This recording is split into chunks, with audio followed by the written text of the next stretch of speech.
తెలంగాణలో MPTC, ZPTC వ్యవస్థ రద్దయ్యే అవకాశాలున్నట్టు వార్తా కథనాలొస్తున్నాయి.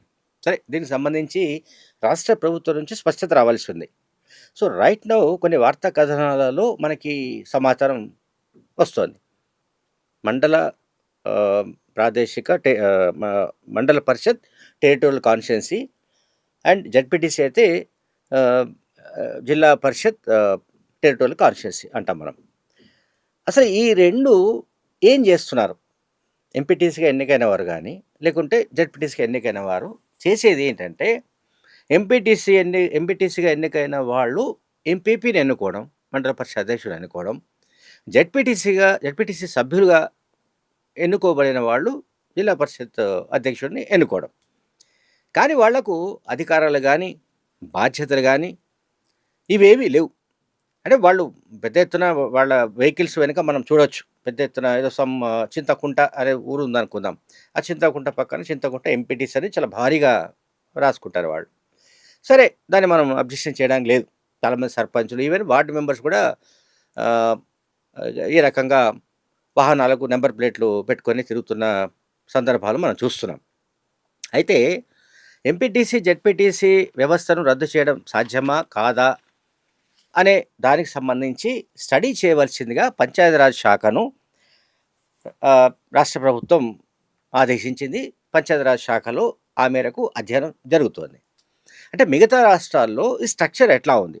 అంటే మనం 3 టైర్ అంటాం. అంటే 3 అంచెల వ్యవస్థ అంటాం. ఈ 3 అంచెల వ్యవస్థలో జరుగుతున్నది ఏమిటంటే, సర్పంచ్‌లకు వీళ్లకు అధికారాలు తక్కువున్నాయి యాజ్ ఆఫ్ నౌ. అంటే for example local body elections వచ్చాయనుకుందాం. అంటే స్థానిక సంస్థల ఎమ్మెల్సీ ఎన్నికలు వచ్చినప్పుడు వీళ్లకు సర్పంచ్‌లకు ఓటు వేసే అధికారం లేదు. ఎంపీటీసీలు, జెడ్పీటీసీలు మాత్రమే ఎన్నికల్లో ఎంపీపీలు, జెడ్పీటీసీలు ఎన్నికల్లో ఓటు వేయడానికి హక్కు ఉంది ఇప్పటికైతే యాజ్ ఆఫ్ నౌ. 1995 నుంచి మనకు ఈ పంచాయతీరాజ్ వ్యవస్థలో ఇటువంటి మార్పులు వచ్చాయి. ఇప్పుడు 3 అంచెల వ్యవస్థలో 5 ప్రజాప్రతినిధులు మనకు కనిపిస్తున్నారు. Ward member, sarpanch and MPTC, ZP chairman ఇట్లా మొత్తం మనకు కనిపిస్తున్నారు. అయితే 1990స్లో మండల పరిషత్ అధ్యక్షుడిని అంటే ఎంపీపీని, జిల్లా పరిషత్ చైర్మన్‌ని కూడా డైరెక్ట్‌గా ఎన్నుకునే విధానం ఉండేది. ఆ విధానం కాస్త తర్వాత మారింది.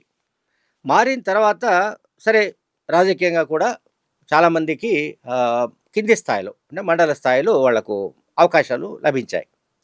ఇప్పుడు మనం ఏ మాటకు ఆ మాట చెప్పుకోవాలి కానీ, రాజకీయాల్లో రావాలనుకున్న వాళ్లకు, రాజకీయాలకు వచ్చిన వాళ్ళకేంటంటే పాపం ఏదో ఒక పదవి కావాలి. ఎవరు కూడా కార్యకర్తగా ఉండడానికి ఇష్టపడలేదు ఈ రోజుల్లో. ప్రతి ఒక్కరు నాయకుడే. ఆ నాయకుడు అంటే ఏదైనా కావచ్చు. వార్డు మెంబర్ కావచ్చు, సర్పంచ్ కావచ్చు, లేకుంటే ఎంపీటీసీ కావచ్చు, జెడ్పీటీసీ కావచ్చు, ఎంపీపీ కావచ్చు, ఏదైనా కావచ్చు. ఎమ్మెల్యే, ఎంపీ, మంత్రి వగైరా. సో, ప్రతి కార్యకర్త నాయకుడు కావాలన్న అభిలాష పెరుగుతున్న నేపథ్యంలో ప్రతి కార్యకర్తలో అండ్ తెలంగాణ విషయానికొస్తే విపరీతంగా డబ్బు ప్రవాహం కూడా ఎక్కువగా ఉన్న నేపథ్యంలో ఈ రాష్ట్రం ధనిక రాష్ట్రంగా మారిపోయిన కారణంగా ప్రతి ఒక్కరు ఏదో ఒక పదవిని వాళ్ళు ఆలోచించడం, ఊహించడం, ఆ పదవిని చేపట్టడానికి కోట్లాది రూపాయలు ఖర్చు చేయడం, ఇవన్నీ మనం గమనిస్తున్నాం. పంచాయతీ ఎన్నికల్లో చూసాం, మున్సిపల్ ఎన్నికల్లో చూసాం. సో, ఇప్పుడిక ఎంపీటీసీ, జెడ్పీటీసీల వ్యవస్థ రద్దవుతుందా లేదా? రద్దయితే ఏం జరుగుతుంది అనే దానిపైన చర్చ జరుగుతుంది. అయితే దీనిపైన అధికార కాంగ్రెస్ పార్టీలో కూడా భిన్నాభిప్రాయాలు వ్యక్తమవుతున్నాయి. అది వేరే విషయం. అది చర్చ జరగాల్సిందే. బహుశా ఈ నెల 23న జరగనున్న తెలంగాణ మంత్రిమండలి సమావేశంలో దీనిపైన కూడా చర్చ జరిగే అవకాశాలు ఉన్నాయి. ఎందుకంటే త్వరలోనే అంటే బడ్జెట్ సమావేశాల తర్వాత, అట్లాగే 10th ఎగ్జామ్స్ పూర్తయిన తర్వాత ఇన్ అండ్ అరౌండ్ మేలో ఎంపీటీసీ, జెడ్పీటీసీ ఎన్నికలు జరిగే అవకాశాలు ఉన్నట్టు ఇప్పటికే వార్తలు అందుతున్నాయి. అయితే ఈ మేరకు ప్రభుత్వం ఒక ప్రణాళిక రచించవలసి ఉంది. ఎన్నికలకు సంబంధించిన ఒక దానేమంటాం ఒక ఇది తయారు చేయాల్సి ఉంది. ఎప్పుడు నిర్వహించాలి, తేదీలు వగైరా వగైరా అన్నీ కూడా వాళ్ళు చేసి, ఆ తర్వాత ఎలక్షన్ కమిషన్ ఎన్నికల్ని కండక్ట్ చేసే అవకాశం ఉంది. అయితే ప్రభుత్వం డిసైడ్ కావాలి ముందు. అయితే ఏ రకంగా జరపాలి ఏమిటది? అయితే ఇప్పటికిప్పుడు ఈ వ్యవస్థని రద్దు చేయడం సాధ్యం కాదని కొంతమంది రాజ్యాంగ నిపుణులు చెప్తున్నారు. అండ్ 73, 74 రాజ్యాంగ సవరణల ఏవైతే ఉన్నాయో వాటి ద్వారా ఎంపీటీసీ, జెడ్పీటీసీ అనే వ్యవస్థ వచ్చింది కనుక ఆ వ్యవస్థలను రద్దు చేయడం సాధ్యం కాదు. ఉన్న పడగ రద్దు చేయడం సాధ్యం కాదు అనేది కూడా చెప్తున్నారు. అయితే ముఖ్యమంత్రి రేవంత్ రెడ్డి బహుశా రాజకీయంగా కొన్ని ఆలోచనలు చేస్తున్నట్టుగా మనకు సమాచారం అందుతోంది. రాజకీయంగా ఆలోచన చేస్తున్నారు ఆయన. ఇది ఒకటి ఒక 2, 3 పాయింట్స్ ఉంటాయి ఎప్పుడైనా కూడా. అంటే ఏ అధికారంలో ఏ పార్టీ అయినా కూడా ఒకటి పార్టీ పరంగా ఆలోచిస్తుంది. రెండోది పరిపాలన పరంగా ఆలోచిస్తుంది. ఇప్పుడు మనం మాట్లాడుతుంది ఈ వ్యవస్థలు ఉంటే ఏమిటి? లేకపోతే ఏమిటి? ఒకవేళ రద్దు చేస్తే వచ్చే లాభం ఏమిటి? నష్టం ఏమిటి? అనేది ఇదంతా ఒక యాంగిల్. ఇది అడ్మినిస్ట్రేషన్ పరంగా. అండ్ సెకండ్ థింగ్ ఏంటంటే పొలిటికల్లీ ఈ వ్యవస్థలు రద్దయితే వేలాది మంది రాజకీయ నిరుద్యోగులుగా మారే అవకాశం ఉంది. సో రాజకీయ నిరుద్యోగులుగా మారే అవకాశం ఉన్నప్పుడు జరిగే నష్టం ఎవరికి అనేది ఇక్కడ ఒక అంచనా.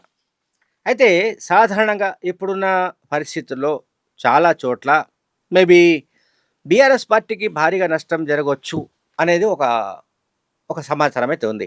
ఒక అంచనా అయితే ఉంది. అంటే వాళ్ళు అంటే బీఆర్ఎస్ పార్టీ అంటే పార్టీ స్థాపించినప్పుడు అంటే టీఆర్ఎస్ పార్టీ స్థాపించిన తర్వాత ఈ రకమైన ఎంపీటీసీ, జెడ్పీటీసీ ఎన్నికల్లో పాల్గొనడం, తర్వాత ఆ ఎన్నికలే నిజానికి అప్పుడు టీఆర్ఎస్ పార్టీకి టేక్ ఆఫ్ ఇచ్చాయి.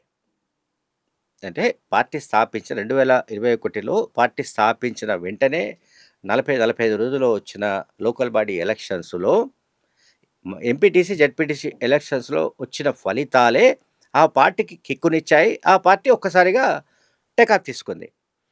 కనుక అంత త్వరగా వాటిని రద్దు చేసే విషయంలో బీఆర్ఎస్ పార్టీ సానుకూలంగా ఉంటుందని అనుకోవడానికి లేదు. ప్రధాన ప్రతిపక్షం అపోజ్ చేసే అవకాశం ఉంది.